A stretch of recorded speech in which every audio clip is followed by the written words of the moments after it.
잠깐 같이 기도드리겠습니다.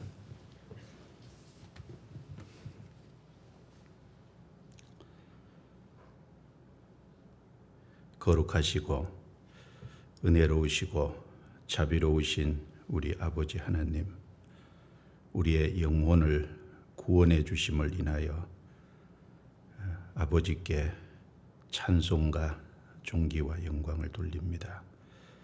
우리를 하나님의 거룩한 자녀로 삼아주시고 또 참된 소망을 주시고 또 하나님의 몸된 교회 안에서 하나님의 말씀과 또 사랑과 또 모든 것으로 채움을 입을 수 있도록 도와주신 것을 감사합니다.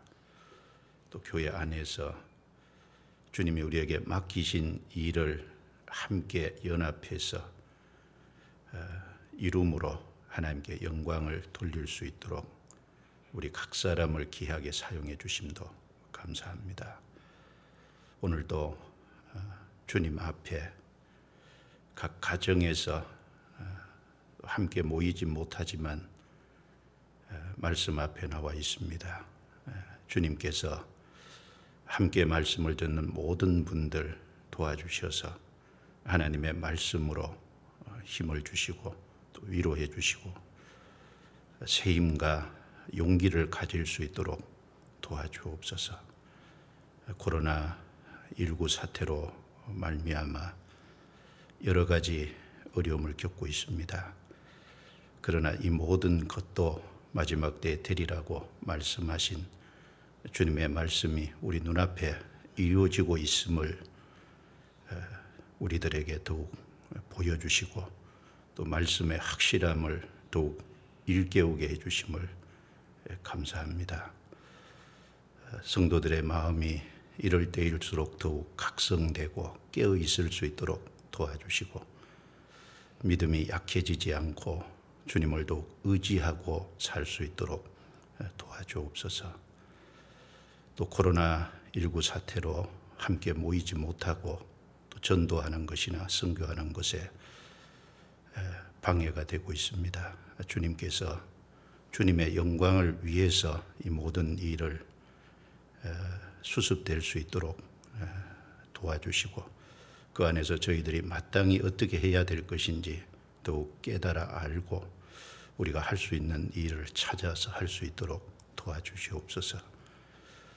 주께 모든 것을 의탁합니다. 우리가 깨어서 열심히 복음을 전하다가 주님을 만날 수 있도록 주님께서 더욱 도와주옵소서. 이 시간 시종을 주께 의탁합니다. 주님의 선하신 뜻을 말씀을 통해 더욱 생각할 수 있게 해주옵소서. 우리를 구원해 주신 주 예수님 이름으로 기도드려옵니다. 아멘. 자, 성경 이사야 51장을 찾겠습니다.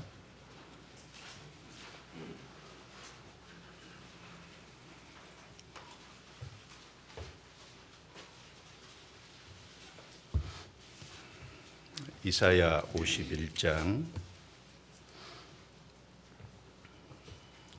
12절 말씀부터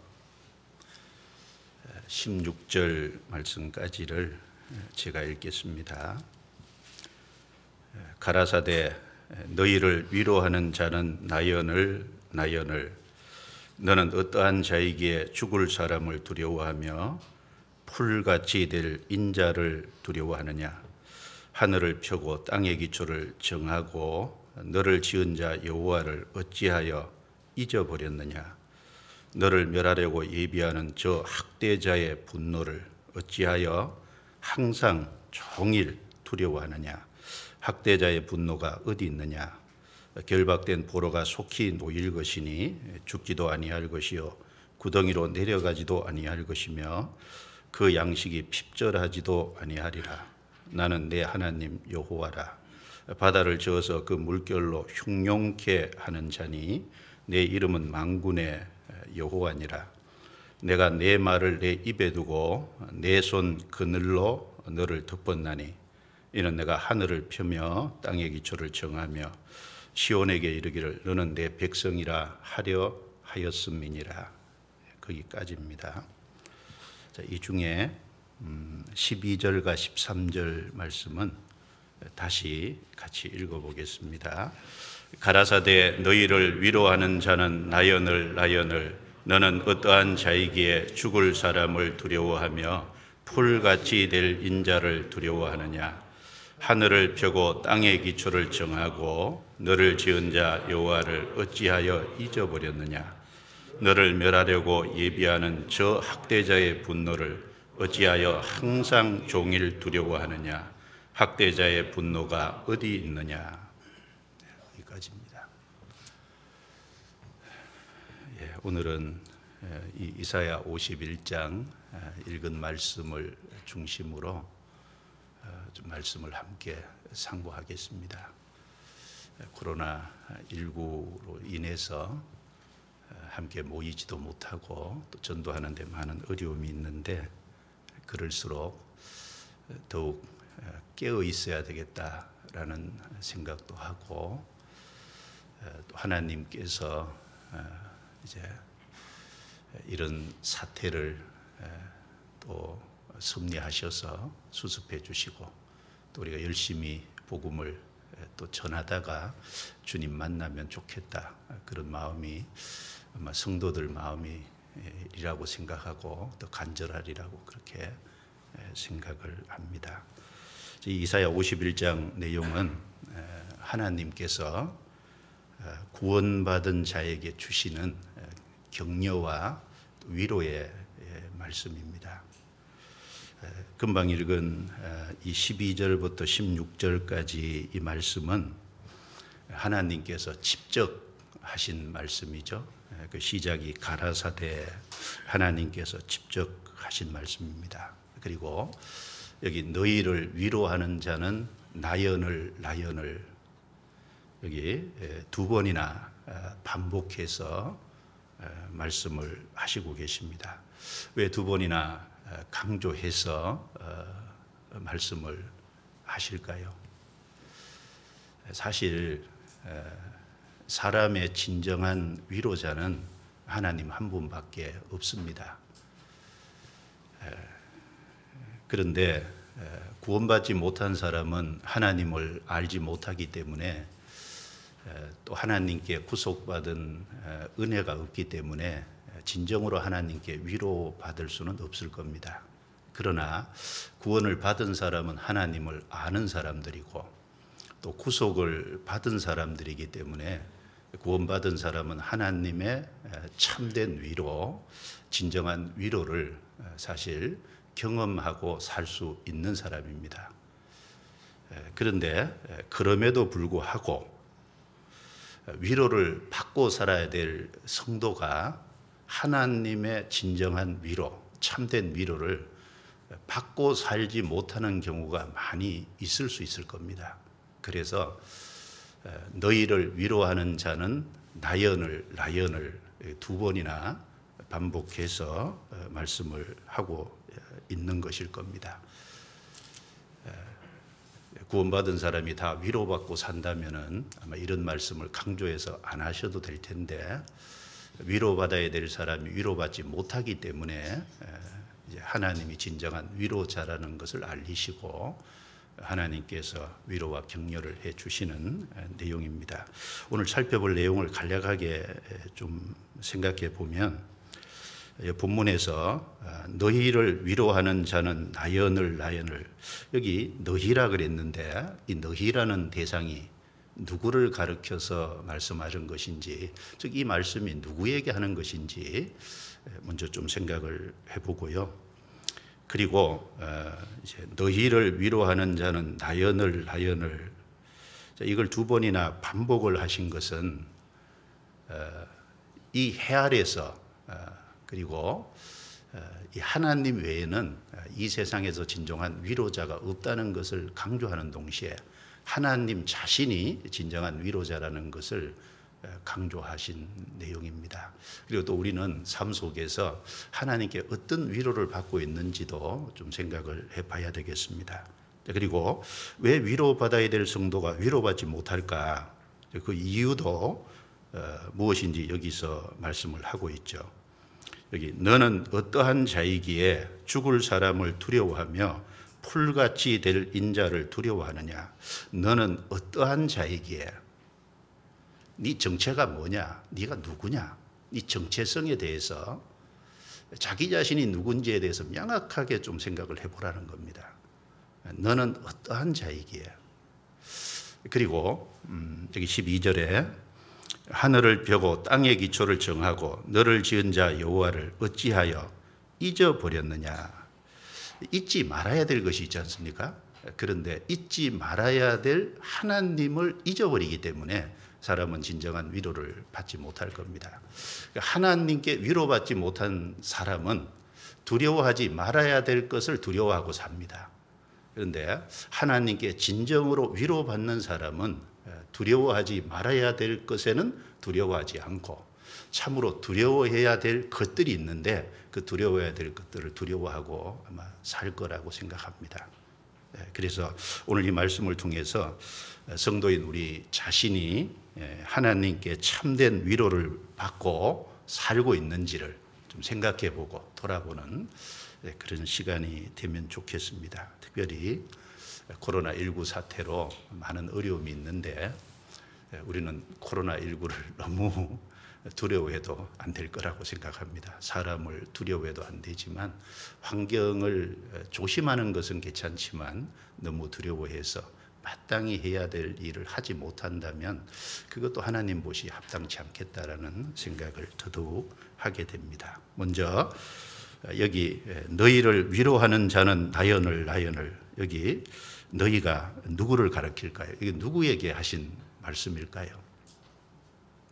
물론 이 이사야 51장 내용의 배경을 보면 먼저는 아브라함의 후손인 이스라엘 백성들에게 하시는 말씀입니다. 그 배경이 깔려 있죠. 이스라엘 백성들이 바벨론의 70년 포로 생활하고 있는데 그 70년 포로 생활하는 그곳에서 하나님이 다시 돌아오게 해서 그들을 회복시켜 될 것이 말씀되어 있고 동시에 예수 그리스도를 배척함으로 말미암아 이스라엘 민족이 자기 땅에서 뽑혀서 전 세계에 흩어지고 비참한 역사를 가졌는데 그들을 다시 돌아오게 해서 마지막 때 회복시키고 그리고 에덴 동산 같이 그 땅을 영화롭게 하고 그리고 바로 그곳에 그 시온이라는 곳에 기쁨과 즐거움이 있게 하심으로 슬픔과 탄식이 없어질 것을 배경으로 이제 깔고 있습니다. 그러니까 두 가지 내용이 같이 있는 거죠. 바벨론에 포로 잡혀갔다 온 이스라엘의 회복에 대한 말씀과 또 전 세계에 흩어졌던 이스라엘 민족이 이스라엘 땅에 돌아와서 회복될 것 그리고 그 땅이 에덴 동산같이 되고 그곳에 기쁨과 즐거움이 있고 슬픔과 탄식이 달아나는 그것이 진정으로 이루어지려면 천년왕국에 들어가서 되겠죠. 그 천년왕국까지 배경을 이렇게 삼고 있습니다. 그런데 우리 여기서 중요하게 생각해야 될 것은 이 내용이 꼭 이스라엘 민족만을 위한 내용은 아니라는 겁니다. 특별히 이스라엘 민족에 대한 그 내용은 구속의 역사를 그 안에 담고 있습니다. 바벨론에서 70년 포로 생활하던 이스라엘 백성이 이스라엘 땅에 다시 돌아오는 것은 바로 죄와 사탄의 권세에 사로잡혀 있는 사람들이 예수 그리스도를 통해 구속받을 것에 대한 하나의 모형인 사건입니다. 그래서 바벨론에 포로 잡혀갔던 이스라엘 백성들 고레스를 통해 돌아오게 하셨는데 바로 예수 그리스도를 통해서 죄와 사탄의 권세 아래 사로잡혀 있는 사람들을 구원해 주실 것에 대한 하나의 그림자지 않습니까? 그래서 애굽에서 400년 종살이하던 이스라엘 백성을 건져내신 것도 구속의 역사의 그림자고 바벨론의 70년 포로 생활하다 돌아오게 한 것도 구속의 역사의 하나의 그림자입니다. 그래서 이사야 51장 내용은 이스라엘 민족에 대한 내용인 동시에 그 이스라엘 민족 중에 구속받은 자 정말 의를 찾고 여호와를 찾는 사람을 향해서 하신 말씀입니다. 그래서 그 1절을 한번 보시죠. 1절에 의를 좇으며 여호와를 찾아 구하는 너희는 나를 들을지어다. 특별히 의를 좇으며 여호와를 찾아 구하는 너희라고 말씀했습니다. 누가 의를 쫓으며 여호와를 찾아 구하는 사람이겠어요? 구원받은 사람이죠. 구속받지 않은 사람은 의를 쫓으며 여호와를 찾아 구할 수가 없을 겁니다. 그리고 4절을 보시기 바랍니다. 4절부터 6절까지를 제가 읽겠습니다. 내 백성이여 내게 주의하라. 내 나라여 내게 귀를 기울이라. 이는 율법이 내게서부터 발할 것임이라. 내가 내 공의를 만민의 빛으로 세우리라. 내 의가 가깝고 내 구원이 나갔은즉 내 팔이 만민을 심판하리니 섬들이 나를 앙망하여 내 팔에 의지하리라. 너희는 하늘로 눈을 들며 그 아래 땅을 살피라. 하늘이 연기같이 사라지고 땅이 옷같이 헤어지며 거기 거한 자들이 하루살이같이 죽으려니와 나의 구원은 영원히 있고 나의 의는 폐하여지지 아니하리라. 여기도 4절 뒷부분에 보시면 내가 내 공의를 만민의 빛으로 세우리라. 만민의 빛으로 하나님이 세우신 분이 누구시죠? 예수 그리스도죠. 예수 그리스도, 그리고 예수 그리스도께서 완성하신 복음이 성경 창세기부터 요한계시록까지 이스라엘뿐 아니라 만민의 빛이시라고 말씀하십니다. 그러므로 여기 내 공의라고 말씀할 때 이 공의는 사람이 율법을 범했을 때 그 죄를 심판하시는 공의를 말씀하시는 게 아니고 여기서 내 공의라고 말씀하신 것은 바로 예수 그리스도와 예수 그리스도께서 완성하신 복음을 말씀한 겁니다. 그래서 바로 예수 그리스도와 예수 그리스도에 완성한 그 복음을 만민의 빛으로 하나님이 세우셨다는 겁니다. 그래서 의가 가깝고 내 구원이 나갔은즉이라고 말씀을 하셨습니다. 인간은 하나님의 의에서 멀리 떠난 사람입니다. 그러므로 스스로 의를 얻을 수 없는 사람입니다. 그래서 참으로 자기가 죄인이라는 걸 알고 심판받을 운명에 또 지옥 갈 운명에 있다는 것을 발견하고 참으로 거기서 회개하고 이제 예수 그리스도께서 완성하신 의와 구원을 믿음으로 구원을 받고 의롭다함을 얻는 것입니다. 그래서 하나님 편에서 준비하셔서 그 일을 인간에게 가깝게 해두셨고 그 바로 예수 그리스도와 복음이 만민의 빛입니다. 그래서 섬들이 나를 앙망하면 내 팔에 의지하리라. 여기 이사야서에 나오는 섬들이라고 할 때 이 섬들은 이방인을 가리키는 겁니다. 그래서 이스라엘 땅에서 지중해 섬적으로는 이방인을 가리키기 때문에 그 이방 세력입니다. 그래서 그 예수 그리스도의 복음을 통해서 이방인들이 참으로 구원을 받고 주님을 의지하게 될 것을 말씀한 겁니다. 그러므로 단지 이스라엘 백성에 대한 말씀이 아니죠. 참으로 여기 내 백성이여 내게 주의하라. 내 나라여 내게 귀를 기울이라. 이스라엘 백성은 하나님의 육신적인 선택한 나라고 백성입니다. 그러나 구원을 받은 사람은 영적으로 하나님 나라와 하나님 백성이 됐지 않습니까? 그래서 성경 베드로전서 2장 9절에 보면 오직 너희는 택하신 족속이요 왕같은 제사장들이요 하나님의 나라요 그의 소유된 백성이니라고 말씀했습니다. 그래서 여기서도 단지 이스라엘 백성을 말하는 게 아니라 참으로 구원을 받은 하나님의 백성된 사람을 이방인들까지 포함하고 있다는 것을 알 수 있습니다. 그러나 그 복음이 이제 완성돼서 전파되었기 때문에 그걸 이제 대적하는 사람은 결국은 심판받을 것을 말씀한 거죠. 그래서 내 구원이 나갔은즉 내 팔이 만민을 심판하리니 그 복음을 받아들이면 구원이고 그것을 대적하면 결국은 심판입니다. 그리고 7절에 의를 아는 자들아. 누가 의를 압니까? 이제 그 주님을 참으로 받아들인 사람이 구원을 받고 의롭다함을 얻은 사람이고 그리고 그 하나님의 의가 무엇인지를 정확하게 아는 사람들이잖아요.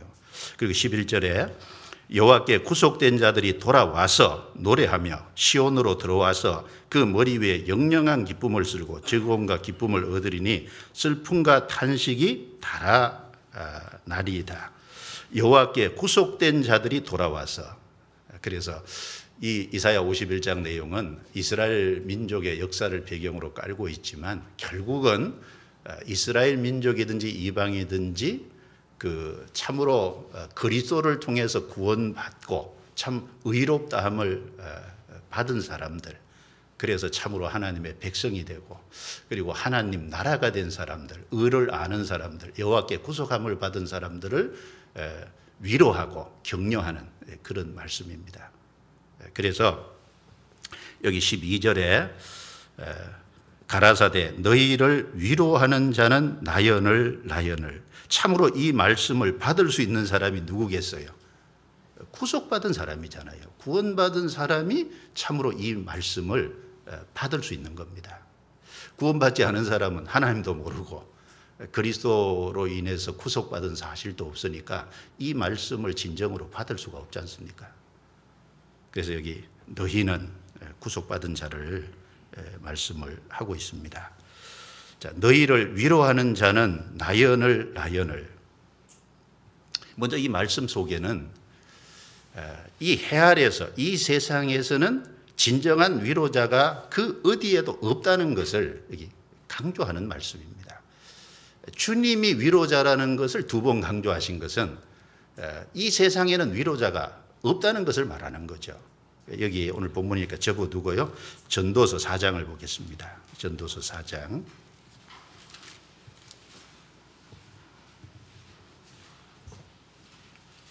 1절부터 3절입니다. 1절부터 3절 제가 읽겠습니다. 내가 돌이켜 해 아래서 행하는 모든 학대를 보았도다. 오라 학대받는 자가 눈물을 흘리되 저희에게는 위로자가 없도다. 저희를 학대하는 자의 손에는 권세가 있으나 저희에게는 위로자가 없도다. 그러므로 나는 살아있는 산 자보다 죽은 지 오랜 죽은 자를 복되다 하였으며 이 둘보다 출생하지 아니하여 해 아래서 행하는 악을 보지 못한 자가 더욱 낫다 하였노라. 여기 두 번이나 저희에게 위로자가 없도다 라고 반복해서 역시 말씀하고 있습니다. 이 권세를 잡은 자, 이런 사람들이 학대를 할 때 그 학대를 받는 사람 입장에서는 그 문제를 해결해 주고 진정으로 위로해 줄 사람이 그 어디에도 사실 없는 거죠. 그래서 여기 전도서 기자는 이제 말하기를 나는 살아있는 산 자보다 죽은 지 오랜 죽은 자를 복되다 했다. 그리고 이 둘보다가 출생하는지 아니한 자가 더 낫다. 왜냐하면 땅에 그 어떤 위로자도 진정한 위로자가 없기 때문에 차라리 그런 위로받지 못하고 살 바에는 차라리 출생하지 않는 바가 낫다. 이렇게 이야기를 하고 있습니다. 그래서 해 아래서, 여기 해 아래서라는 말씀도 두 번 반복되죠. 1절과 3절에. 해 아래서. 해 아래라는 말이 아담 안에서잖아요.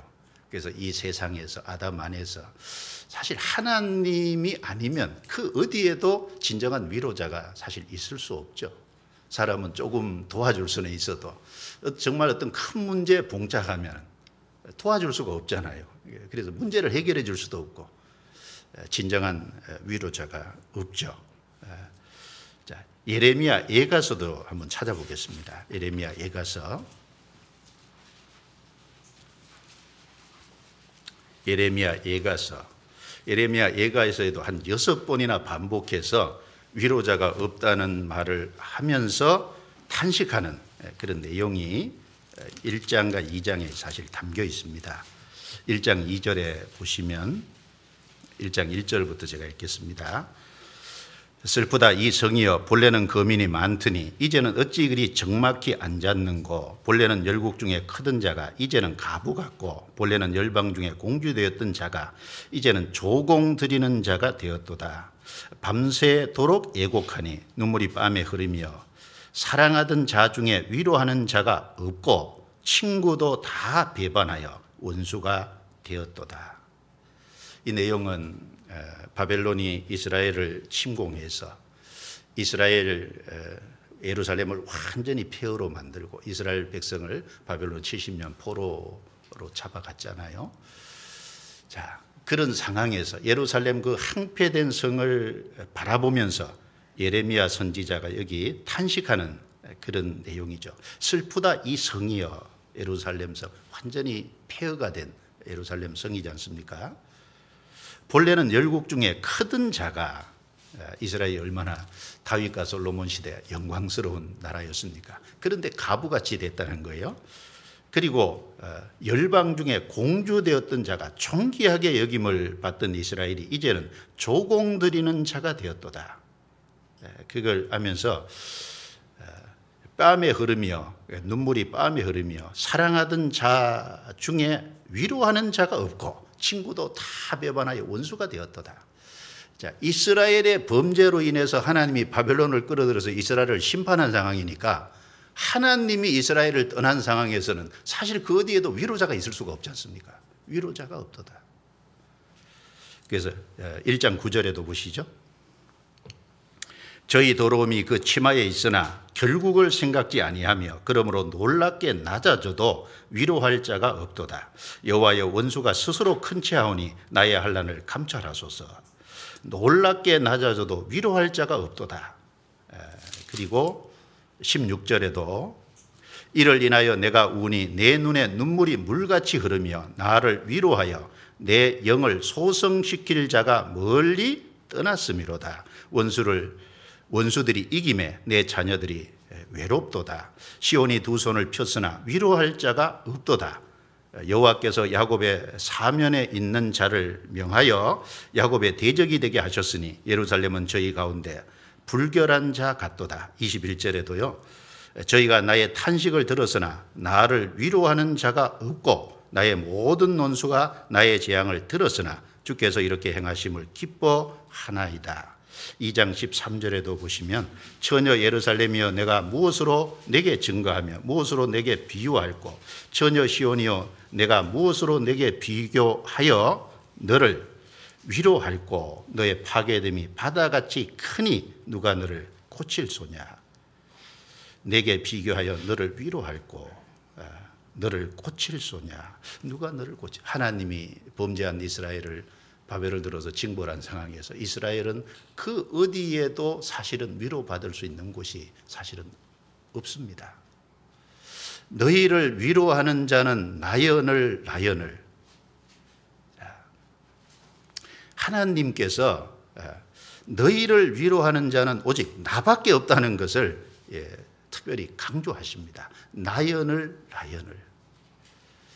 하나님이 진정한 위로자가 되시고 우리의 유일한 위로자가 되신다는 것은 하나님이 사람으로 오신 예수 그리스도의 3년 반 공생애를 보면 하나님이 진정한 위로자라는 걸 너무나도 잘 알 수 있지 않습니까?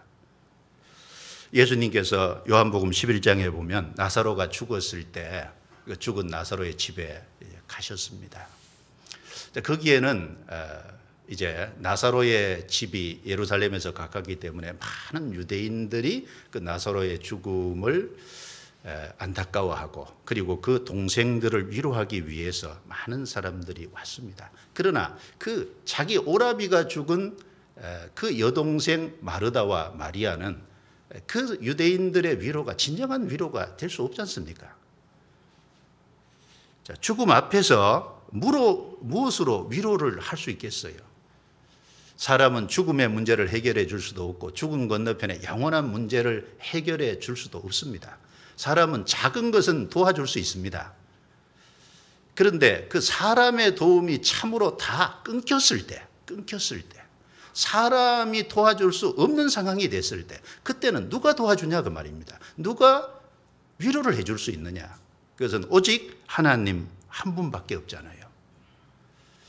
예수님이 그 마르다, 마리아, 오라비가 죽은 그 여동생들에게 가서 예수님께서 요한복음 11장 25절과 26절에 보면 이런 말씀을 하셨잖아요.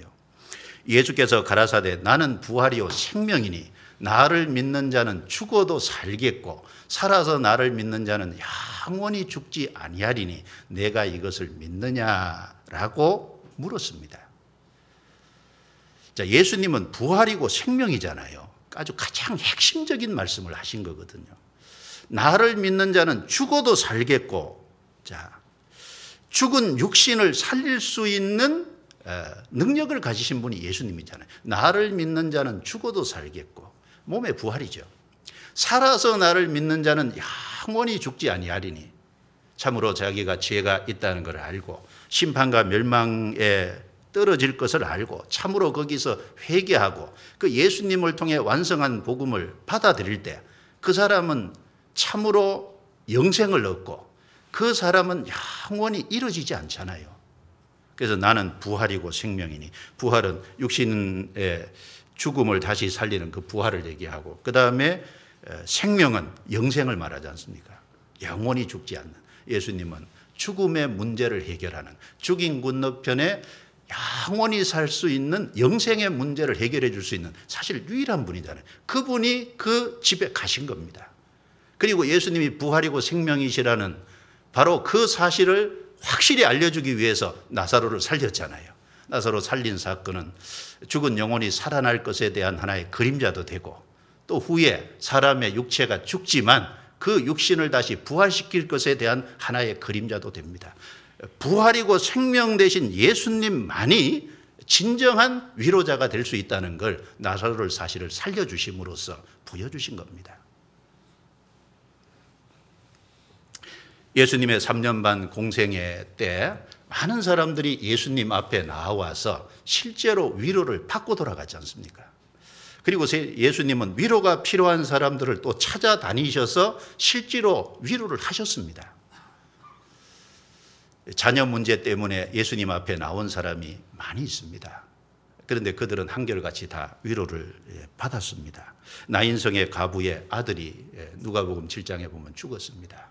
남편이 죽고 아들 하나 바라보고 사는 그 여인. 예수님이 그 장례식 행렬 중에 그 나인성의 바깥에 그 아들을 이제 메고 나가는 거기에 주님이 가셨잖아요. 청년아, 내가 내게 이르노니 일어나라. 그 청년을 살려주심으로 그 가부를 진짜로 위로해 주셨습니다.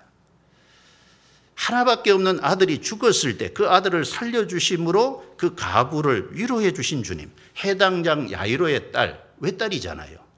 그런데 해당장으로 있지만 자기의 무남동녀 하나밖에 없는 그 딸, 그가 죽었습니다.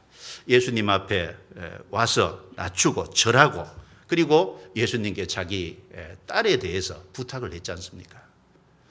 내 딸이 당장 죽었사오니 주님 도와주십시오.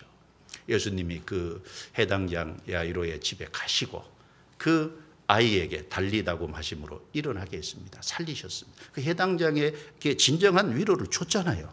수로보니게 여인이 딸이 흉악히 귀신 들렸습니다. 마태복음 15장 내용에 기록되어 있지 않습니까? 그런데 그 여인도 예수님께 나아갔고 예수님께 간절히 의지함으로 말미암아, 믿음으로 나아감으로 말미암아 그 딸의 귀신이 나갔습니다. 그 문제도 해결해 주셨습니다. 마가복음 9장에 보면 벙어리 귀신 들려서 간지라는 아들이 있습니다. 어려서부터 귀신이 그 아이를 붙잡고 물과 불에 자주 던졌잖아요. 죽이려고.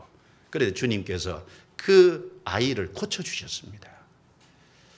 자, 자녀 문제 때문에 주님께 나온 사람들은 한결같이 다 위로를 받았잖아요. 또 자기 문제를 가지고 주님께 나오는 사람도 도움을 받았습니다. 마가복음 5장에 12해를 혈류증으로 앓린, 그래서 부자였는데 12해의 혈류증으로 앓으니까 그걸 고치기 위해서 많은 의원에게 가서 많은 돈을 가지고 고치려고 했는데 오히려 괴로움만 더 받았다고 했습니다. 그런데 예수님 앞에 나왔을 때 그 문제를 깨끗이 해결했잖아요. 자녀 문제든 그리고 자기의 개인 문제든 그리고 제 문제든 영혼의 문제든 죽은 건너편의 영원한 문제든 주님은 필요한 대로 해결해 주심으로 모든 문제를 사실은 해결해 주셨습니다. 예수님의 3년 반 공생의 그 모습은 하나님만이 진정한 위로자라는 것을 사실은 우리에게 잘 나타내 주는 모습입니다. 하나님께서 우리의 참된 위로자가 될 수 있는 어떻게 참된 위로자가 될 수 있는지 이사야 51장 우리가 읽은 본문 안에도 사실은 짤막하게 설명되어 있지만 잘 나타나 있습니다. 다시 넘겨보죠. 이사야 51장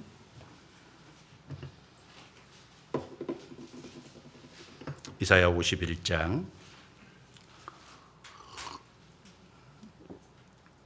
자, 너희를 위로하는 자는 나연을 이제 하나님만이 진정한 위로자라는 것을 말씀하시면서 여기 반복된 말씀이 있습니다. 13절에 하늘을 펴고 땅의 기초를 정하고 너를 지은 자 여호와를 어찌하여 잊어버렸느냐. 하나님은 어떤 분이시냐. 하늘을 펴고 땅의 기초를 정하고 너를 지은 자다. 하늘을 펴고 땅의 기초를 정했다는 것은 창조주란 얘기죠. 그리고 너를 지었다는 것은 뭘 말하겠습니까? 사람의 육신을 지었다는, 사람을 만드신 창조도 얘기하는 동시에 사실 구속도 새롭게 지은 거잖아요. 새로운 피조물이 된 겁니다. 자, 우리가 섬기는 하나님, 우리가 의지하는 하나님, 우리가 참된 위로자고 삼고 있는 하나님이 창조자인 동시에 우리를 지으신 분입니다. 하나님이 하늘과 땅을 만드신 목적이 뭐겠습니까? 사람으로 거하게 하시려고 만드셨다고 이사야 45장 18절에 말씀하고 있잖아요. 자, 하늘과 땅 이 모든 것도 사람을 위해서 만드셨습니다. 사람을 위해서. 그리고 예수 그리스도의 초림과 재림도 사람을 위해서 있는 거잖아요.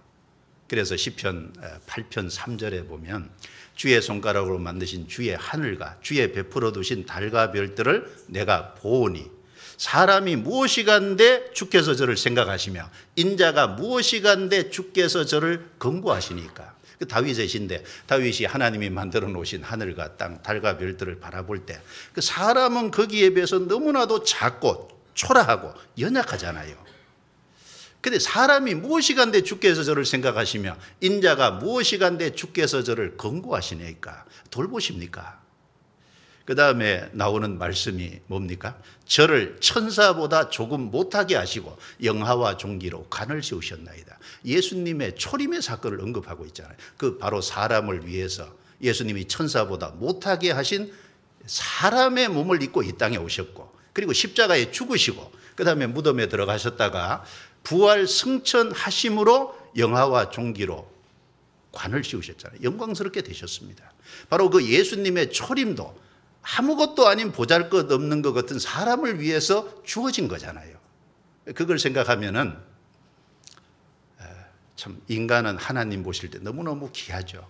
사람 볼 때 초라해 보이지만 하나님의 형상으로 지음받았기 때문에 중요하잖아요.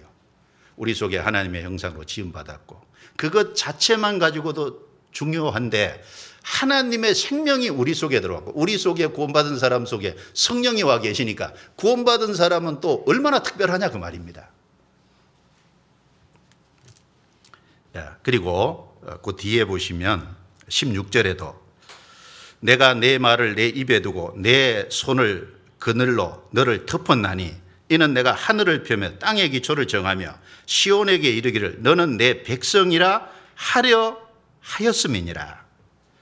여기도 하늘을 펴며 땅의 기초를 정하신 분이 너는 내 백성이다. 그리고 15절에 앞쪽에 나는 내 하나님 여호와라. 바로 하늘을 펴고 땅의 기초를 정하신 그 창조주께서 나는 내 하나님이다. 너는 내 백성이다. 특별히 이 이사야 51장 내용은 아까 살펴봤듯이 단지 이스라엘 백성을 말하는 게 아니라 이스라엘 백성 중에 의를 쫓고 여호와를 찾는 자, 그래서 참으로 의를 얻어서 의를 아는 자들, 여호와께 구속받은 사람을 향해서 하신 말씀이잖아요. 그러니까 이스라엘만이 아니라 참으로 구원받은 모든 사람에게 하신 말씀이잖아요. 나는 내 하나님 여호와라. 그리고 너는 내 백성이라. 구원받은 사람은 주님 백성이잖아요. 그래서 하나님은 창조주십니다. 그리고 하나님은 우리를 만드시고 우리를 구속하신 분이에요. 그 하나님이 성도를 향해서 나는 내 하나님이라. 너는 내 백성이다. 라고 말씀하고 있지 않습니까? 그리고 그 하나님께서 15절 중간에 보시면 바다를 지어서 그 물결로 흉용케 하는 자니 내 이름은 만군의 여호와니라. 여기 바다를 지어서 그 물결로 흉용케 한다는 것이 하나님은 바다를 만드신 분이니까 바다를 잔잔케 하시기도 하시고 때로는 바다를 막 저어서 물결이 일어나서 큰 파도가 일게도 하십니다. 이것은 무엇을 말할까요? 하나님이 통치자라는 거죠. 우리가 사는 세상은 바다잖아요, 바다. 그래서 잔잔할 때도 있고 막 물결이 일겨서 소란스러울 때도 있고 하나님은 잔잔할 때도 주시고 하나님은 물결을 일으켜서 소란스러운 그런 것도 주실 때도 있고 그 소란스러운 걸 진정시킬 때도 있고 적고요. 성경 시편 65편 찾아보겠습니다. 시편 65편. 시편 65편 6절 7절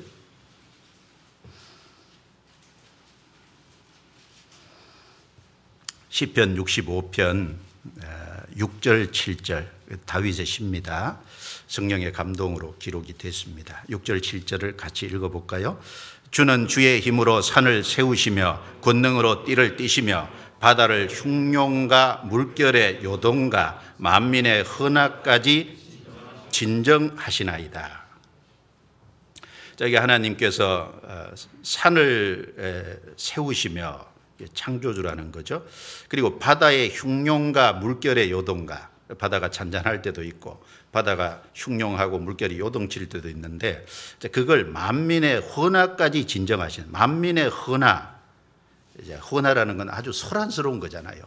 그런데 바다의 물결을 진정시키는 것처럼 이 소란스러운 세상도 하나님께서 찬잔케 할 수 있다는 얘기죠.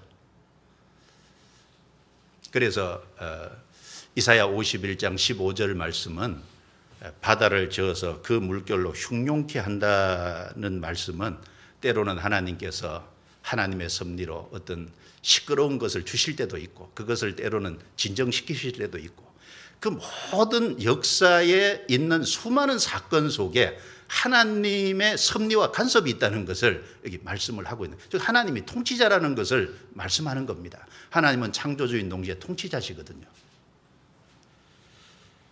그래서 시편 103편 19절에 여호와께서 그 보좌를 하늘에 세우시며 그 정권으로 만유를 통치하시도다. 시편 103편 19절에 그 하나님이 통치자라는 것을 말씀하시면서 그 이후에 천사를 말씀했잖아요. 천사. 하나님이 다스리시는 그 모든 곳에 천사는 가 있습니다. 그런 것처럼 아까 이사야 51장 15절 말씀에 내 이름은 만군의 여호와니라, 바로 하늘 군대를 다스리는, 하나님이 다스리는 그 모든 곳에 사실 천사가 가 있지 않습니까? 그 통치자라는 것을 말씀하고 있습니다. 하나님은 창조하시고 통치하실 수 있는 능력과 지혜가 있습니다. 무한한 그것도 능력과 지혜가 있어요.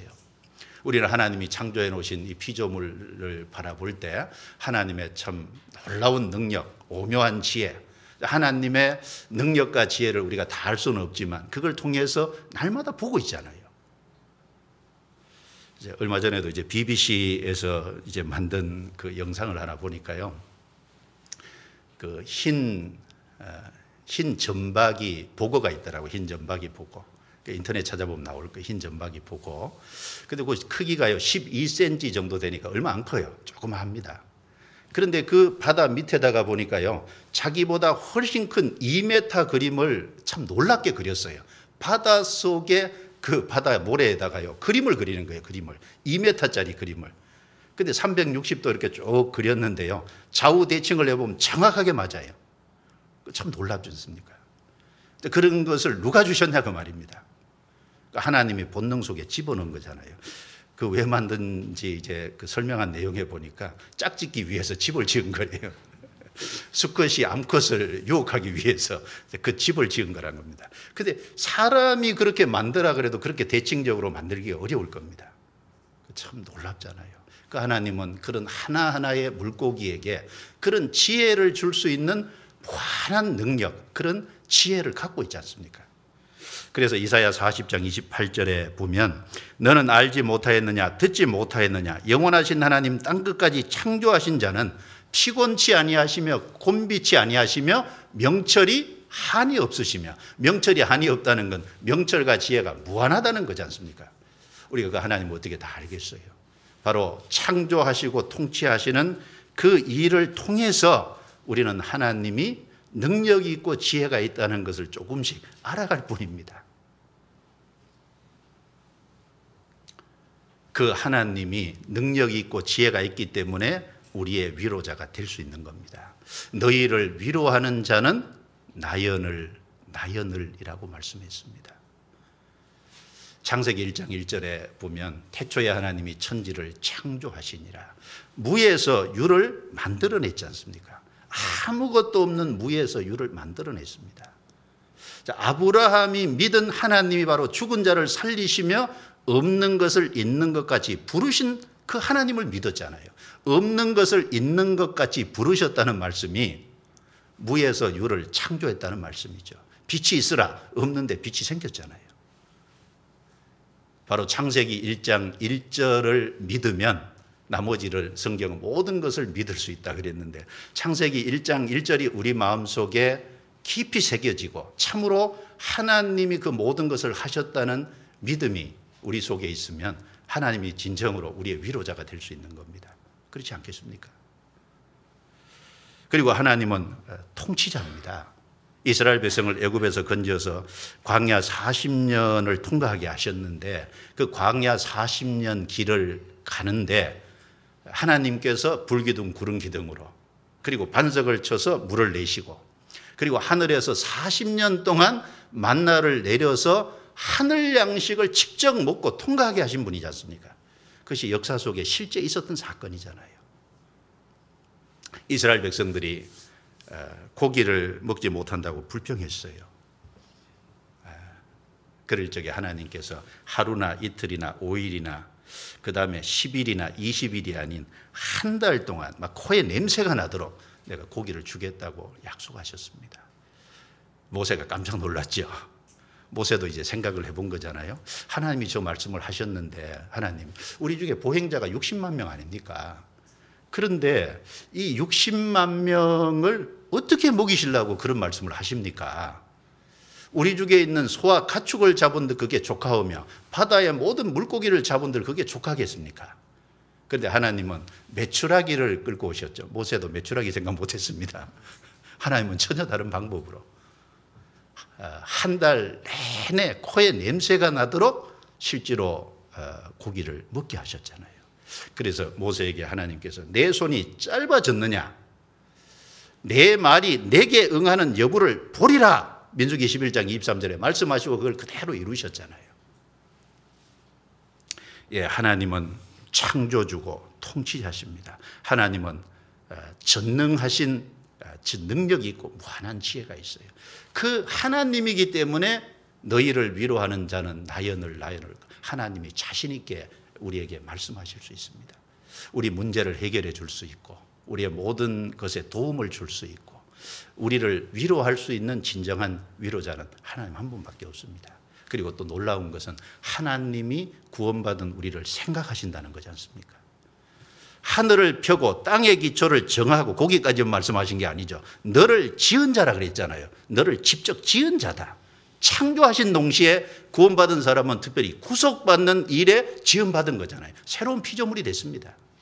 그래서 나는 내 하나님이라 너는 내 백성이라 라고 말할 수 있는 그 대상이 되지 않습니까?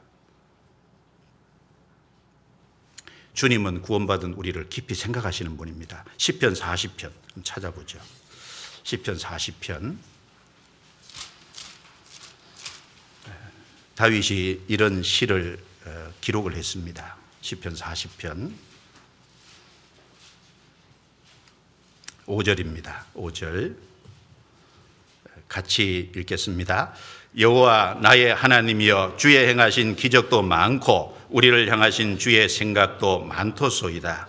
내가 들어서 말하고자 하나 주의 앞에 베풀 수도 없고 그 수를 셀 수도 없나이다. 다윗이 자기 죄를 확실하게 용서받은 그 확실한 경험을 한 이후에 이 말을 한 거지 않습니까? 여호와 나의 하나님이여 주의 행하신 기적이 많고 우리를 향하신 주의 생각도 하나밖에 없는 게 아니라 많도소이다. 내가 들어 말하고자 하나, 내가 예를 들어서 말하고자 하나 주의 앞에 베풀 수도 없고 그 수를 셀 수도 없나이다. 그렇죠. 베풀 수도 없고 그 수를 어떻게 또 다 헤아리겠어요.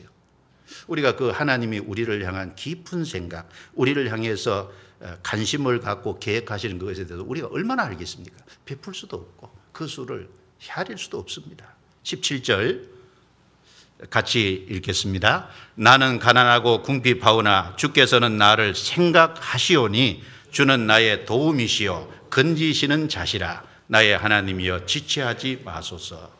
주께서 나를 생각하시오니, 다윗이 확실히 믿음이 있었던 것은 주님이 자기를 깊이 생각하신다는 것에 대한 확신이 있었잖아요. 주께서 나를 생각하시오니 주는 나의 도움이시요 건지시는 자시라.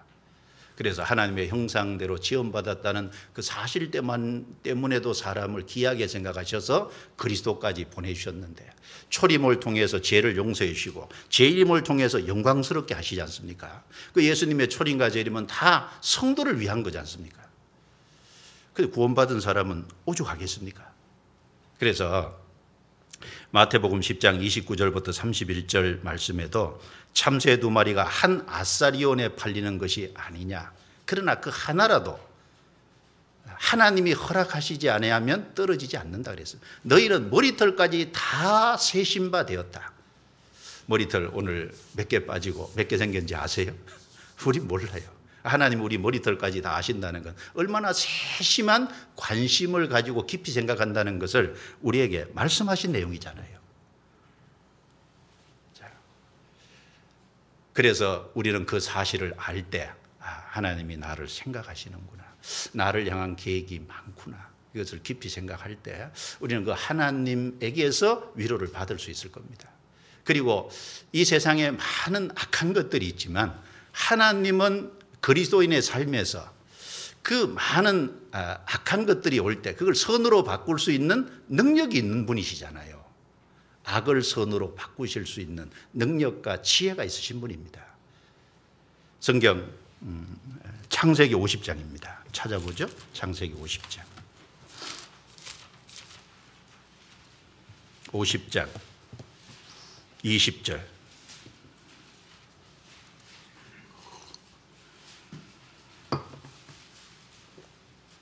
창세기 50장 20절 같이 읽어볼까요? 당신들은 나를 해하려 하였으나 하나님은 그것을 선으로 바꾸사 오늘과 같이 만민의 생명을 구원하게 하시려 하셨나니. 이 말씀은 야곱이 이제 죽은 후에 요셉의 형들이 요셉이 자기들을 미워해서 아버지가 살았을 때는 어떻게 하지 못하는데 죽고 나니까 혹시 보복이라도 하지 않을까 굉장히 염려를 했습니다. 그래서 사람을 보내서 아버지가 죽을 때 유언하기를, 비록 형들이 너에게 잘못을 했지만은 그러나 그 형들을 용서하라고 말했다고, 그걸 이제 간곡하게 요셉에게 전하면서 형들을 용서하라고 부탁을 간청을 했습니다. 요셉이 그 말을 들었을 때 그 형들에게 한 말이잖아요. 여기 보시면 당신들은 나를 해하려 하였으나, 틀림없는 악이죠. 요셉의 형들은 악한 마음을 가지고 동생을 미워해서 그리고 그 동생을 애굽에다가 팔아버렸습니다. 미디안 사람들의 손에 팔아버려서 결국은 애굽에 내려가서 그 보디발의 집에서 종살이하고 억울한 누명까지 쓰고 감옥까지 들어가고 무려 그렇게 13년을 고생하고 나중에 총리가 됐잖아요. 자, 틀림없이 시작은 형들의 악입니다. 여기 당신들은 나를 해하려 하였으나 사람의 악입니다. 그런데 하나님은 그것을 선으로 바꾸사 그러셨습니다. 틀림없이 악인데 하나님은 그걸 요셉의 삶에서 선으로 바꿔주시고 그리고 만민의 생명을 구원하게 하시려 하셨나니, 만민의 생명. 바로 그 이집트 사람들을 흉년에서 건지고 이스라엘 사람들도 흉년에서 건지고 그 주변의 중동 국가들도 다 가난이 있었잖아요. 그 가난에서 다 실제로 건졌지 않습니까? 자, 하나님은 악을 선으로 바꿀 수 있는 능력을 갖고 계십니다. 그 대표적인 예가 십자가죠. 유대인들은 틀림없이 악한 마음으로 자기 땅에 오신 그리스도를 알아보지 못하고 미워하고 핍박하고 로마 사람들의 손을 빌어서 십자가에 못 박아 죽였습니다. 그런데 하나님은 그 예수님의 십자가를 통해서 우리의 모든 죄를 거기 짊어지우시고 대신 심판을 받게 하심으로 우리의 모든 죄를 해결해 주셨어요. 그래서 온 세상이 구원받을 수 있는 복음을 완성하셨습니다. 시작은 마귀도 역사하고 유대인들의 미움과 악으로 시작했지만, 그러나 하나님은 그걸 선으로 바꾸셨습니다. 그래서 만민의 생명을 구원할 수 있는 복음을 완성하셨어요. 그게 초월 통치 아니겠습니까? 사울은 다윗을 미워해서 죽이려고 쫓아다녔습니다. 그런데 하나님은 그 다윗의 삶 속에서 사울의 그 죽이려고 쫓아다니는 핍박과 미움과 그 가운데서 다윗을 훈련시켰잖아요.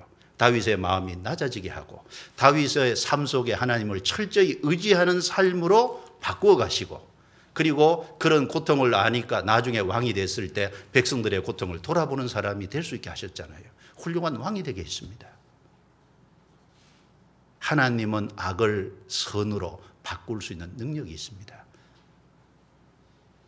그렇기 때문에 우리의 삶 속에 어떤 악한 것이 올지라도 그걸 선으로 바꿀 수 있는 능력이 있는 하나님이 나와 같이 계신다는 것을 믿으면, 하나님은 바로 우리 하나님이고, 그리고 우리는 하나님의 백성이지 않습니까?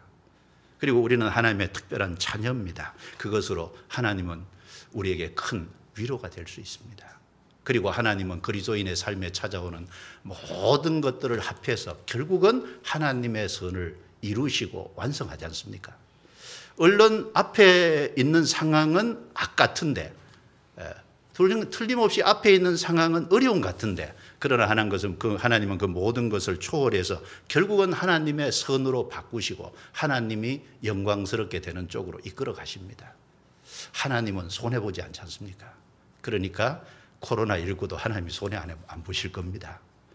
무엇인가 하나님의 뜻하심이 있을 거예요. 우리는 그걸 믿을 수 있잖아요. 로마서 8장 28절. 로마서 8장 28절.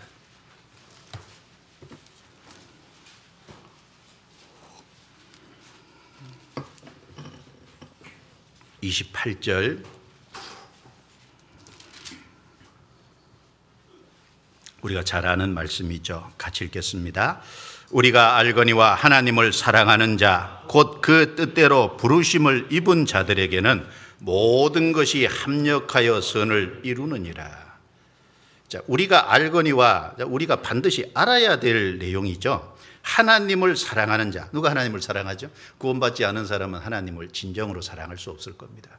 참으로 하나님의 사랑을 받은 사람이 하나님을 사랑할 수 있을 거예요. 그래서 요한일서 4장 19절에 보면 우리가 저를 사랑하면 저가 먼저 우리를 사랑하셨습니다. 하나님의 그 사랑을 받은 사람이 주님을 사랑하고, 그리고 곧 그 뜻대로 부르심을 입은 자, 그 뜻대로 부르심을 입은 자들, 성도잖아요. 로마서 1장부터 8장까지를 말씀하고 1장부터 8장 그 안에 그 뜻대로 부르심을 입었다는 것이 그 앞에 내용에 다 설명이 되어 있는 거예요. 인간은 죄인이지만 바로 그리스도를 통해서 복음을 완성하시고, 이제 사람이 회개하고 믿어서 그 하나님의 의를 받아들므로 참으로 하나님 앞에 의롭게 된 사람이 하나님의 뜻대로 부르심을 입은 자잖아요.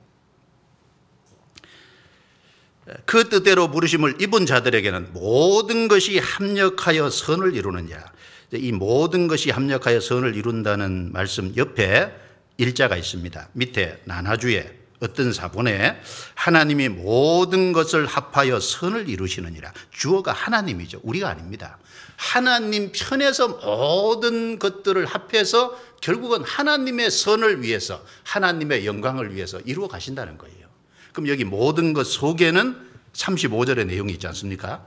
누가 우리를 그리스도의 사랑에서 끊으리요? 환난이나 공고나 핍박이나 기근이나 적신이나 위험이나 칼이라. 자, 7가지를 거론했습니다. 환난, 공고, 핍박, 기근, 적신, 위험이나 칼. 자, 7가지인데 7은 완전 숫자잖아요. 대표적으로 7가지를 거론한 거죠. 대표적으로 7가지를 거론한 거지만 여기 7가지는 언론 볼 때 우리에게 다 해되는 것으로 보입니다. 손해되는 것으로 보여요.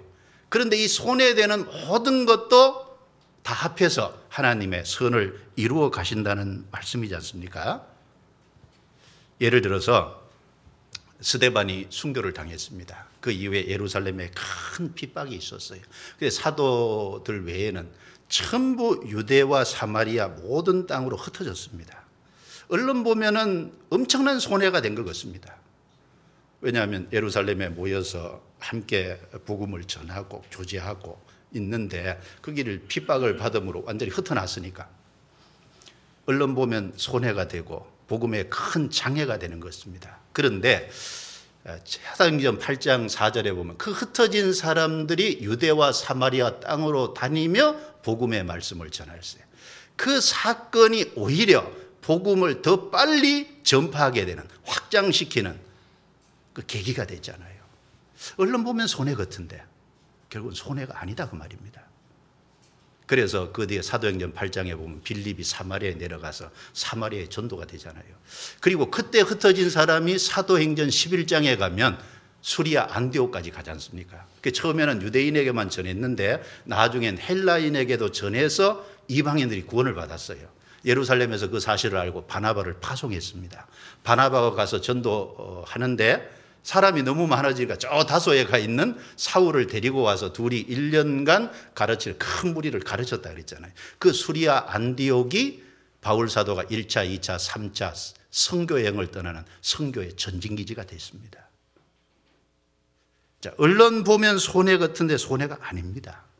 모든 것을 합하여 선을 이루시느니라. 자, 바울이 빌립보 옥에 갇혔습니다. 그런데 빌립보 간수와 그 가족이 그것으로 인해서 구원을 받았습니다. 바울이 로마의 감옥에 갇혔습니다. 그로 말미암아 구원받을 수 없는 가이사 로마 황제 가족들 몇 사람이 구원을 받았잖아요. 그래서 빌립보서를 쓰면서 빌립보서 1장 12절에 바울 사도가 나에 당한 일이 도리어 복음의 진보가 된 줄을 너희가 알기를 원하노라. 복음의 진보가 되지 않습니까? 빌립보 감옥에 갇힌 것도 복음의 진보를 이뤘고 로마 감옥에 갇힌 것도 복음의 진보가 됐고 그래서 디모데후서 2장 9절에 복음을 인하여 내가 죄인과 같이 매이는 데까지 고난을 받았으나 하나님의 말씀은 매이지 아니하니라. 그렇죠. 바울 사도는 감옥에 갇히는 붙잡혀 있는 상태가 됐지만 그러나 말씀은 매이지 않았습니다. 우리에게 큰 위로가 되는 건 말씀은 매이지 않고 지금까지 왔잖아요. 2000년 역사 속에 매이지 않고 계속 자손에게서 자손으로 그렇죠. 후대에서 후대로 계속 우리에게까지 왔습니다. 그 일을 누가 하셨죠? 모든 것을 합하여 선을 이루시는 그 하나님이 하셨어요. 악을 선으로 바꾸시는 하나님이 그 일을 해오셨습니다. 사드락 메삭 아벳누고 바벨론에 잡혀가서 풀무불에 던져졌죠. 우상에게 경배하지 않는다는, 절하지 않는다는 제목으로. 그러나 하나님이 그들을 보호하셨고 그리고 그 풀무불 속에서 하나님의 인도하심을 통해서 나옴으로 하나님의 능력이 알려지고 바벨론의 하나님 일이 크게 됐잖아요. 다니엘도 마찬가지죠. 사자굴에 던져졌습니다. 그런데 그 사건으로 말미암아 하나님의 이름이 크게 됐습니다. 자, 이스라엘 땅에서 우상 숭배로 말미암아 하나님이 그들을 심판하여 바벨론에 가게 했는데 그 바벨론은 우상의 본거지지 않습니까? 그런데 그 우상의 본거지에 가서 이스라엘의 하나님이 참 하나님임을 사실 알게 됐잖아요. 우상 숭배를 버리고 돌아왔습니다. 그게 하나님이 하신 일이지 않습니까? 하나님은 모든 것을 합해서 선을 이루십니다. 코로나19도 마찬가지겠죠. 언론 보면은 이 코로나19 때문에 모임도 못하고 언론 보면은 전도에 방해되는 것 같고 선교도 이제 해외에 나가서 받아주지도 않으니까 갈 수도 없고 여러 가지 지장이 있습니다. 그러나 이 일을 통해서 정말 믿음이 있는 형제 자매들은 깨어 각성할 거라고 믿습니다.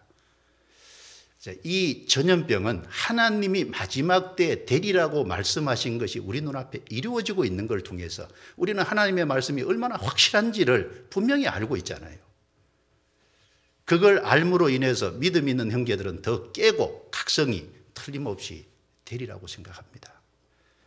그리고 우리나라가 부유해졌기 때문에 정말 복음 전하기가 어렵습니다.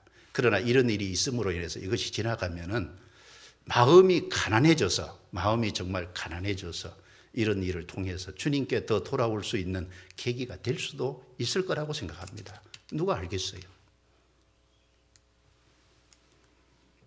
하나님은 모든 것을 합력해서 하나님의 선을 이루어 가십니다. 우리 눈앞에 되어지고 있는 이 일은 말씀이 이루어지는 것을 우리가 보고 있는 겁니다. 말씀이 얼마나 확실한지를 우리에게 더 하나님이 알려주고 계시는 것이라고 우리는 여겨야 될 겁니다. 그래서 마태복음 24장 7절에 민족이 민족을, 나라가 나라를 대적하여 일어나겠고 처처의 기근과 지진이 있으리니 이 모든 것이 재난의 시작이니라. 거긴 처처의 기근과 지진이 있으리니 이 모든 것이 재난의 시작이에요. 거기는 온역이 없습니다. 근데 누가복음 21장 11절에는 처처의 큰 지진과 기근과 온역이 있겠고 또 무서운 일과 하늘로서 큰 징조들이 있으리라 라고 말씀하셨습니다. 거기 보면 큰 지진과 기근과 온역, 큰 자가 지진 앞에만 붙어 있지만 그런데 그 큰 자는 원래 다 붙지 않습니까? 큰 기근과 큰 지진과 큰 온역, 우리 눈앞에 마지막 때 징조로서 큰 온역이 우리 눈앞에 있습니다. 하나님이 되리라고 말씀하신 대로 되어지고 있을 뿐입니다.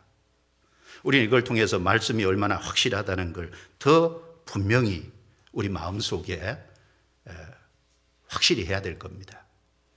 그리고 7년 환난 속에 들어가면 큰 온역이 있을 것을 분명히 말씀했잖아요. 요한계시록 6장을 보겠습니다. 요한계시록 6장.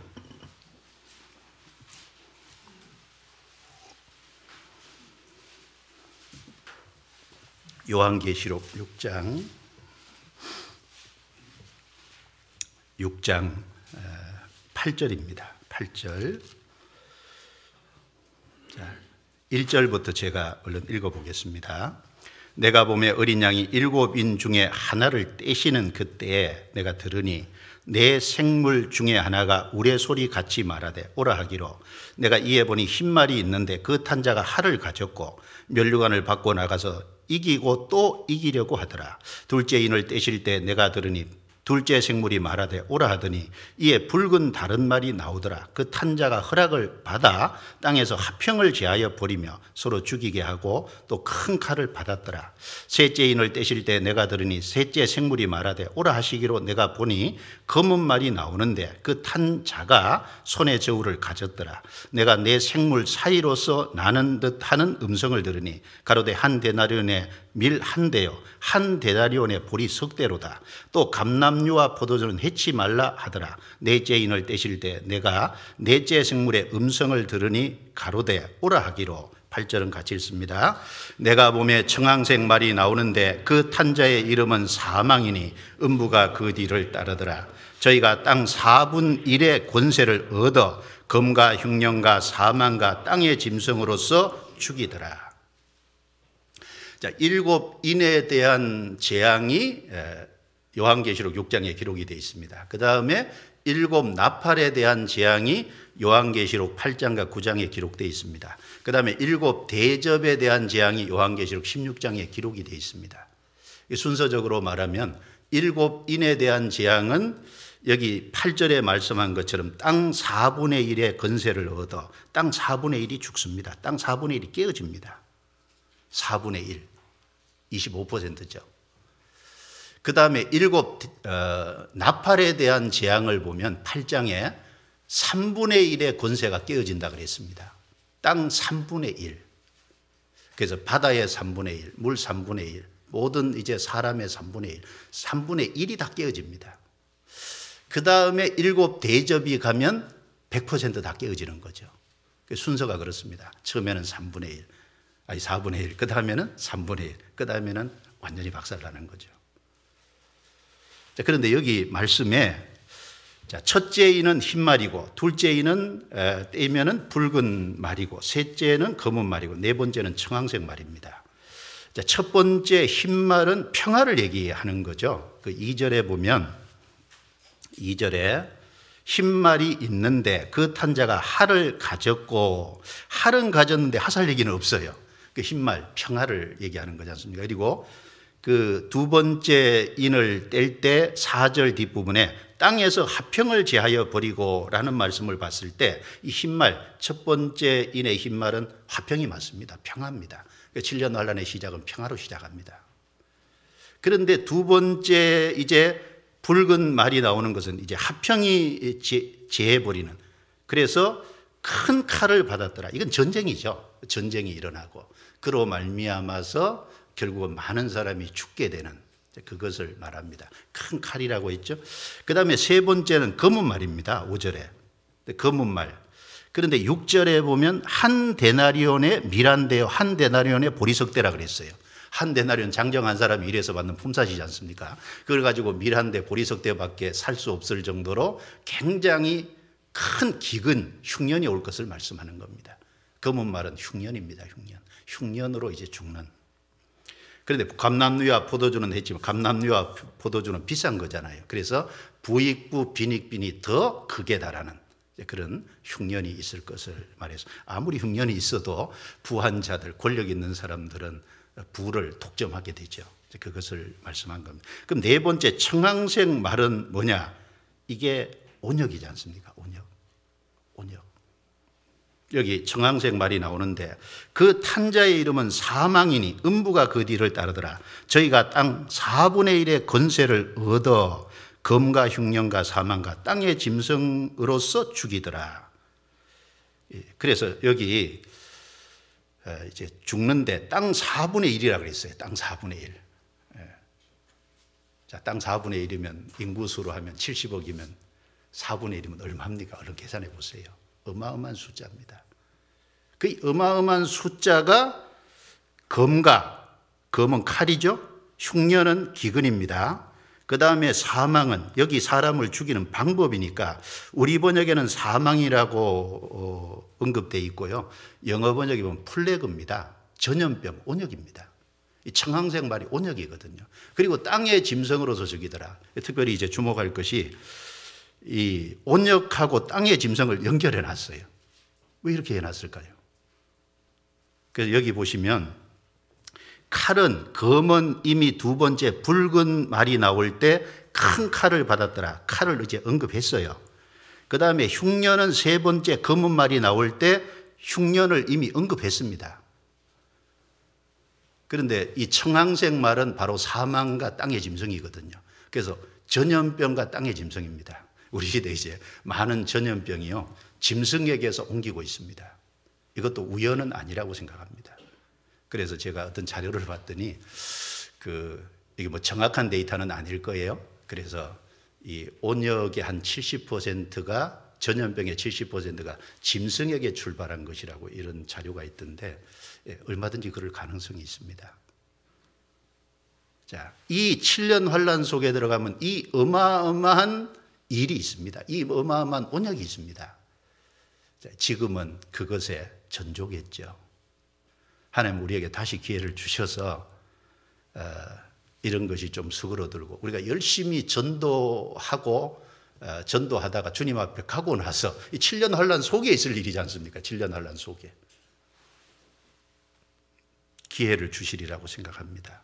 그래서 우리 앞에 있는 일은 말씀에 하나님이 이미 말씀하신 대로, 예언하신 대로 마지막 때 일어나리라는 하나의 징조고 큰 이제 환란 속에 있을 하나의 전조라고 여겨집니다. 그것을 알면 말씀에 더 확실함을 가지고 우리는 더 말씀을 붙잡고 하나님을 더 의지하고 깨어 있어서 우리가 해야 될 마땅한 일을 해야 될 거예요. 그렇지 않겠습니까? 그래서 하나님은 모든 것을 합해서 선을 이룰 수 있는 분입니다. 그리고 성도는 하나님으로부터 사실 위로를 받고 살잖아요. 하나님은 모든 위로의 하나님입니다. 성경 고린도후서 1장입니다. 고린도후서 1장.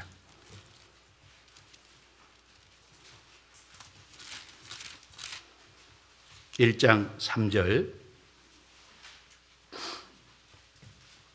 3절부터 제가 7절까지 얼른 읽겠습니다. 찬송하리로다. 그는 우리 주 예수 그리스도의 하나님이시여 자비의 아버지시여 모든 위로의 하나님이시며 우리의 모든 환난 중에서 우리를 위로하사 우리로 하여금 하나님께 받는 위로로서 모든 환난 중에 있는 자들을 능히 위로하시게 하시는 이시로다. 그리스도의 고난이 우리에게 넘친 것 같이 우리의 위로도 그리스도로 말미암아 넘치는도다. 우리가 환난 받는 것도 너희의 위로와 구원을 위하며 혹 위로받는 것도 너희의 위로를 위함이니 이 위로가 너희 속에 역사하여 우리가 받는 것 같은 고난을 너희도 견디게 하느니라. 너희를 위한 우리의 소망이 견고하면 너희가 고난에 참여하는 자가 된 것 같이 위로에도 그러할 줄을 알미라. 이 말씀에 3절에 자비의 아버지시여 모든 위로의 하나님이시며, 이 자비라는 것은 하나님의 속성이죠. 하나님의 성품입니다. 내적 성품이에요. 근데 하나님의 그 내적 성품인 자비가 바깥으로 드러난 것이 모든 위로죠. 위로. 모든 위로의 하나님입니다. 무엇의 하나님 그럴 적에 무엇은 하나님이 가지고 계시다는 말씀이죠. 모든 위로는 하나님께로만 나올 수 있는 겁니다. 모든 위로의 하나님입니다. 첫 번째, 우리는 제사함의 위로를 받았잖아요. 그래서 심판과 멸망에서 건진받아 천국에 들어갈 수 있는 자격을 얻은 하나님의 자녀가 되고, 그리고 영생을 얻었습니다. 그게 우리 삶의 가장 큰 위로지 않습니까? 위로. 우리는 이미 그 위로를 받은 사람입니다. 자, 그런 것뿐 아니라 우리의 모든 삶 속에도 하나님의 위로가 따라오지 않습니까? 여기 모든 위로라고 하셨으니까. 그래서 여기 고난과 위로의 관계를 잘 설명해 놨는데, 이걸 얼른 정리해 보면은 우리의 모든 환난 중에서 우리를 위로하사, 우리에게 환난은 있지만 동시에 위로도 있습니다. 그렇지 않습니까? 환난만 있으면 어렵죠. 그런데 환난이 있으면 또 그 환난 속에서 적절히 우리를 위로하시는 하나님의 위로가 있고 말씀이 있어요. 그리고 하나님께 받는 위로로서 모든 환난 중에 있는 자들을 능히 위로하게 하시느니라. 자, 그 하나님께 받는 위로는 환난 중에 있는 또 다른 사람을 위로하기 위해서 하나님이 주신다는 겁니다. 우리의 환난 속에 위로가 있는데 그 위로를 통해서 또 다른 사람을 위로할 수 있는 좋은 것을 갖잖아요. 그리고 고난이 넘친 것 같이 위로도 넘친다. 고난과 위로는 비례합니다. 고난이 많이 받으면 위로도 클 거예요. 바울 사도는 고난을 굉장히 많이 받았잖아요. 믿는 성도 중에 막 고난을 최고로 받았을 겁니다. 그 고난을 최고로 받은 만큼 하나님은 바울에게 위로도 가장 크게 주셨을 겁니다. 그렇지 않겠습니까? 그리고 우리가 받는 위로는 우리 자신을 위한 위로인 동시에 또 다른 사람의 위로와 구원을 위한 겁니다. 6절에 우리가 환난 받는 것도 너희의 위로와 구원을 위하며 혹 위로받는 것도 너희의 위로를 위함이니, 그 성도에게 주시는 이제 위로는 그 자신을 위한 것인 동시에 또 다른 사람을 위한 위로와 구원을 위한 것이죠. 그리고 이 환난 속에서 위로가 있기 때문에 고난을 견디지 않습니까?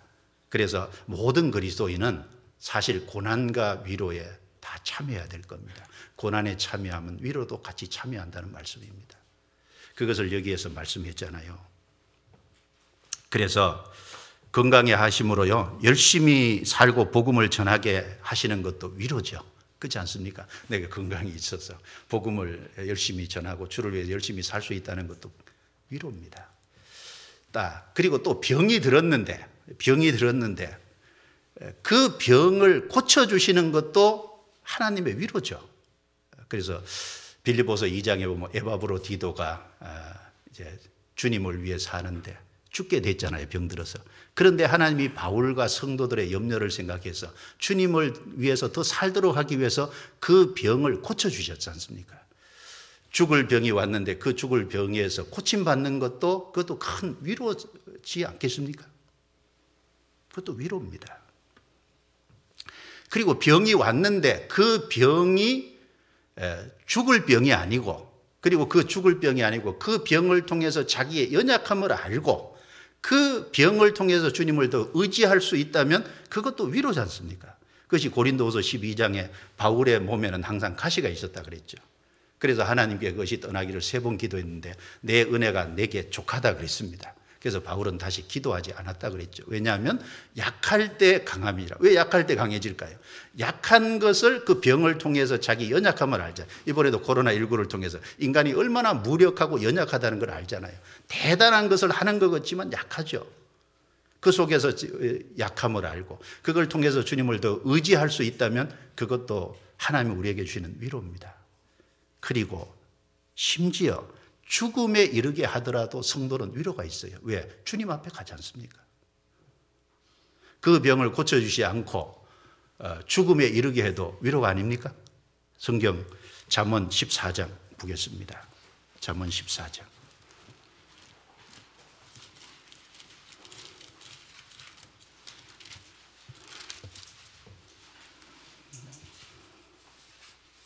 잠언 14장 30절입니다. 30절.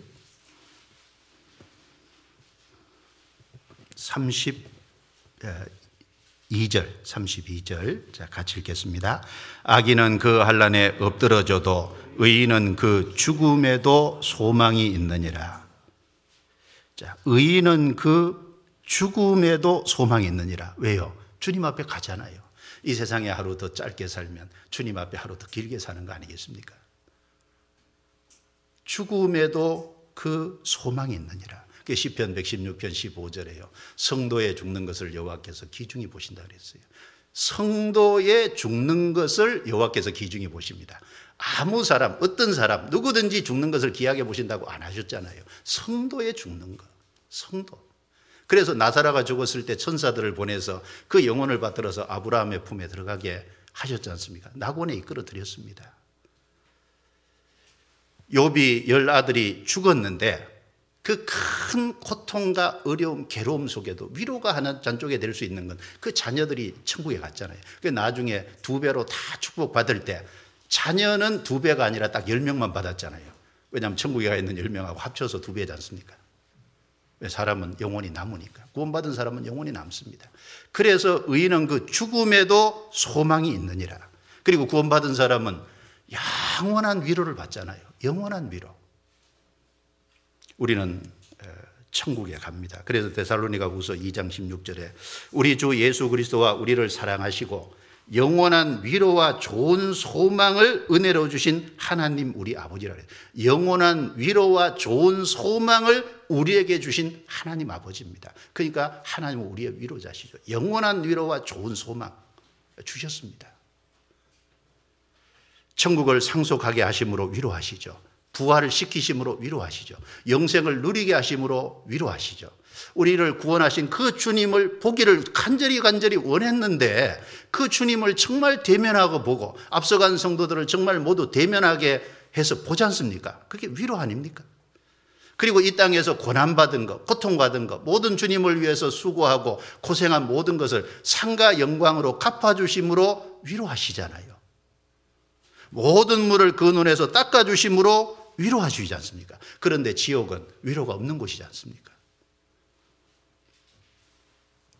너희를 위로하는 자는 나연을 우리를 위로하는 분은 다 하나님 한 분입니다. 우리는 어떤 상황에서도 그래서 위로를 받을 수 있습니다. 그래서 모든 위로의 하나님이라고 분명히 우리에게 말씀하셨습니다. 그런데 성도가 하나님께 위로받아야 되는데 위로받지 못한 이유가 뭘까요? 너는 어떠한 자에게 죽을 사람을 두려워하며 풀같이 될 인자를 두려워하느냐? 첫 번째는 자기가 누군지를 깊이 생각 안 해본 거예요. 너는 어떠한 자에게? 구원받은 사람은 의를 쫓고 하나님을 찾는 자지 않습니까? 그래서 참으로 회개하고 믿음으로 의를 받은 사람이고 구원받은 사람입니다. 그래서 의를 아는 자고 하나님께 구속된 자고 하나님 백성이고 하나님 나라잖아요. 그 분명한 사실, 영생을 누릴 자라는 그걸 깊이 생각 안 하니까 위로가 안 되는 거예요. 그리고 하늘을 펴고 땅의 기초를 정하고 너를 지으신 자 여호와를 어찌하여 잊어버렸느냐. 문제는 잊어버리는 게 문제잖아요. 창조주고 통치자시고 그리고 정말 우리를 생각하시는 부모가 자녀가 잘 되기를 온통 바라는 것처럼 하나님은 우리 삶이 잘 되기를 바라시는 거잖아요. 오직 하나잖아요. 그 하나님을 잊어버리는, 그 하나님의 능력과 지혜를 잊어버리는 그것 때문에 위로가 안 되지 않습니까?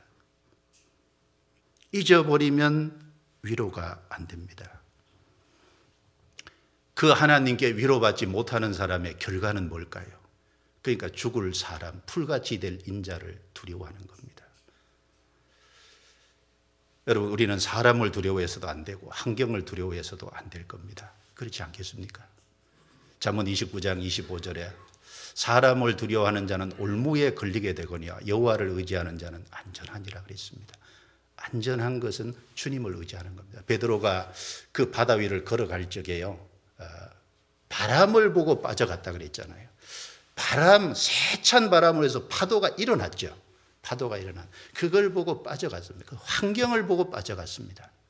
우리는 코로나19로 인해서 코로나19를 조심하는 것은 괜찮지만 이거로 인해서 두려워서 우리가 해야 될 일을 하지 못하면 그것도 안 될 거예요. 물론 이제 국가적인 비상사태이기 때문에 국가의 모든 제도에 순종하라는 베드로전서 2장 말씀처럼 전체적으로 확장되면 안 되기 때문에 우리가 따라야죠. 우리는 하나님의 백성으로서 하나님 앞에 해야 될 일도 있고 국가의 한 사람은 해야 될 일도 있을 겁니다. 그래서 조심하고 또 당분간 확산 방지를 위해서 하지만 그렇다고 우리가 전도하는 것, 우리가 기도하는 것, 우리가 마땅히 깨어서 해야 될 것을 하지 못한다면 그것도 문제가 있을 거라고 생각합니다. 우리는 이럴수록 더 깨어 있어야 될 겁니다. 그래서 풀같이 될 인자, 그 사람은 풀같이 될 존재잖아요. 그래서 금오초 아시죠? 금오초가 아주 화려한데요. 그 금오초가 딱 시들면 해골이 되잖아요. 그래서 일명 해골꽃이라고 합니다. 인터넷 같은 데 보면 그 화려한 꽃이 딱 시들면 해골이잖아요. 인생은 결국 영광스러운 것에도 잠시 지나면 해골이지 않습니까? 아무것도 없어요. 하나님 왜 그런 꽃을 만들어 놨을까? 우리에게 뭔가 깨닫게 하시는 것이 있지 않습니까? 자, 우리는 그 사람을 두려워해도 안 되고 환경을 두려워해도 안 되고 우리가 진짜 두려워해야 될 것이 뭘까요? 그리스도인은 죄를 두려워해야 될 겁니다. 죄는 하나님께서 멀어지게 하니까. 그리고 시편 13편 3절 4절에 보면 그 다윗이 정말 두려워한 게 있잖아요. 내가 사망의 잠을 잘까 하오며 사망의 잠을 잘까 두려워했다 그랬어요. 구원을 받은 사람이 하나님과 교제가 멀어지고 교회와 멀어지고 말씀과 멀어져서 신앙이 실패한다면 그리스도인이 됐는데 살아난 사람이 죽은 자처럼 잠을 잔다면 그게 진짜 두려워해야 될 일 아니겠어요? 그리고 주님께 쓰임받지 못하는 것이 진짜 두려워할 일 아니겠습니까?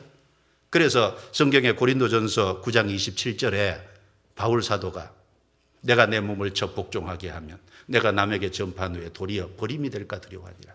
버림이 될까 봐.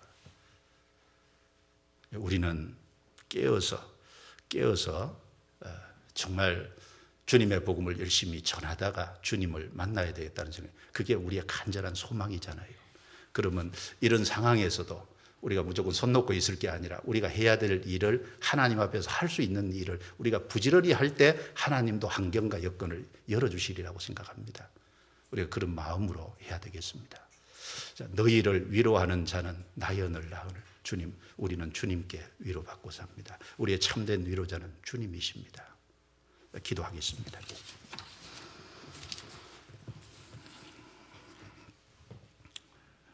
주님 감사합니다. 우리를 구원해 주시고 또 어려운 가운데 있을 때마다 우리의 손길을 잡아주시고 우리의 걸음을 인도해 주셨던 것처럼 또 코로나19 사태로 인해서 모임하기도 어렵고 또 전도하기도 어려운 많은 방해를 받고 있는 이때 주님의 선한 손의 도움을 기대고 주께 의지합니다.